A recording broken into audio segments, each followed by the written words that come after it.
છે મારા ભાઈ છે અને એમને મંત્રીનું જે પદ આપ્યું છે અમને ખૂબ જ ખુશી થાય છે। અત્યારે અમારું આખું કુટુંબ ભેગું થયું છે, ખુશીની લાગણી અમે વ્યક્ત કરીએ છીએ અને આવતા ટાઈમમાં એનાથી આગળ પદવી મળે એ અમે અપેક્ષા રાખીએ છીએ। અને મારા પપ્પાનું એક સપનું હતું મંત્રીનું, એ પૂરું ના કરી શક્યા પણ એમના છોકરાએ કર્યું છે। અમને ખૂબ જ ખુશીની વાત છે।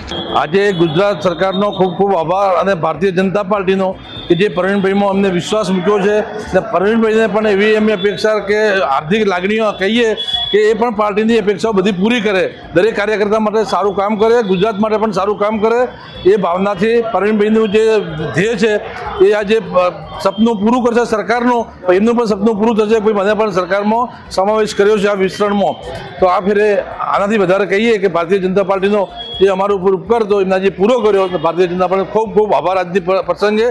સરકારમાં ખૂબ વિકાસના કામ કરે, સરકાર લક્ષી કામ કરે એવી અપેક્ષા રાખીએ, એ જ વસ્તુ। મારા દીકરો ધારાસભ્ય है, मंत्री बनिया है, हमें खूब खुशी हो, हमें मंत्री सेवा करे है ने खुशी खुशी मारा आखो परिवार खुशी खुशी है, दीकरा बोतरा वो हैं खुश खुश है ने सेवा करे लोगों री आज रखे आई है हैंगो न रखू है।